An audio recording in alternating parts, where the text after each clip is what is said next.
This video covers the mass marking in SLS. What if I need a more bulk marking and feedback? How does SLS support this? Well, navigate to the monitoring page.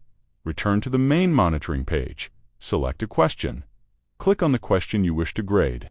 View all responses. Scroll down and click the View All Responses button. This will display a list of all students. Select Students. Check the box to the left of the name of each student who will receive the same grade and feedback. Note: you cannot select students who have not yet completed the assignment. Award marks. Click the Award Marks button. Since the score is determined by a rubric, select the appropriate rubric level and adjust the marks here accordingly. The corresponding mark will be automatically assigned to all selected students.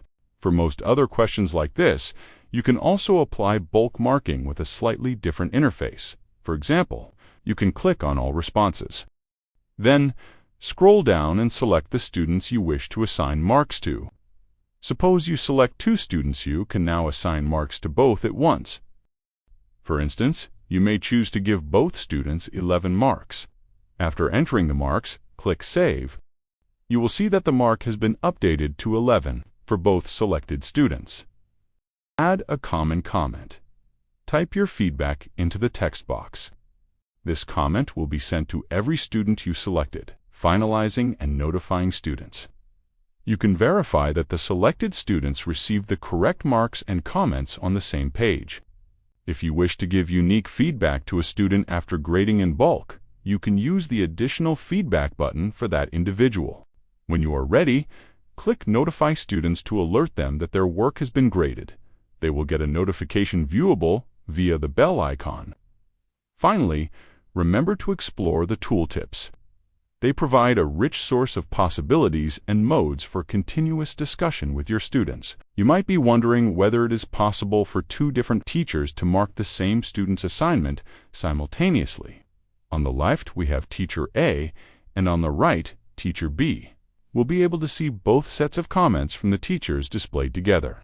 Now, regarding the marks, please take note that if Teacher A is marking a question and, for example, assigns 10 marks, while Teacher B is also marking the same script and gives it 15 marks, the final mark recorded will be the one saved last.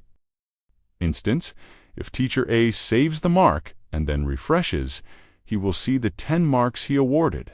However, if Teacher B later saves a different mark without noticing the previous input, the new mark 15 in this case will override the earlier one.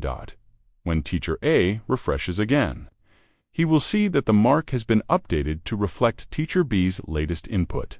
Some of you may have encountered this issue where the module is locked by a fellow co-teacher or owner and rightfully wonder whether this applies to SLS during marking and feedback process, whether the module marking is blocked because another teacher is editing it. However, this is different from marking. So you might be wondering, now whether marking is still possible while a teacher edits the module. Suppose I want to mark a particular student's work. Let's say this student. You will notice that I can still assign marks. If I proceed to save the mark, it is successfully stored, even while another teacher is editing the module. This is because the database for marks is stored separately from the module's content. Now, when I resume and refresh the page, you will see that the previously entered score remains unchanged. The marks are still intact and unaffected by the concurrent editing activity.